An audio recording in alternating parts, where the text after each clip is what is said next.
എന്താ ചേച്ചി? കുട്ടി ഇതിനു മുമ്പ് വേറെ ഒരുപാട് വീട്ടിലൊക്കെ ജോലി ചെയ്തിട്ടുണ്ടോ? അവിടുത്തെ ഭർത്താക്കന്മാരൊക്കെ കുട്ടിയോട് എങ്ങനെയായിരുന്നു പെരുമാറ്റം? ഭർത്താക്കന്മാരൊക്കെ വളരെ സ്നേഹത്തോടെയാ പെരുമാറിയിരുന്നത്. പക്ഷേ ഭാര്യമാരൊക്കെ ഒരു വകയായിരുന്നേ. അല്ല, കുട്ടി എന്തിനാ സാരി ധരിച്ചിരിക്കുന്നെ? അയ്യോ, എന്താ? സാരിയേക്കാൾ ഐശ്വര്യം ചുരിദാറാ.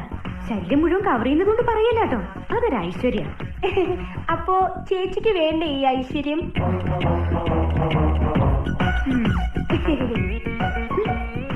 അതെ. എന്താ ചേച്ചി? കുട്ടിക്കറിയോ, വടക്കേ ഇന്ത്യയിൽ ഒരു വീട്ടില് വീട്ടുകാരന്റെ അടുത്ത് അകത്തെ ജോലിക്കാരി അറിയാതൊന്ന് സംസാരിച്ചു. എന്തോ വീട്ടുകാരും മതിയല്ലോ. അന്ന് രാത്രി കാവില് വിളക്ക് വെക്കാൻ പോയ അവളെ പാമ്പ് കൊത്തി.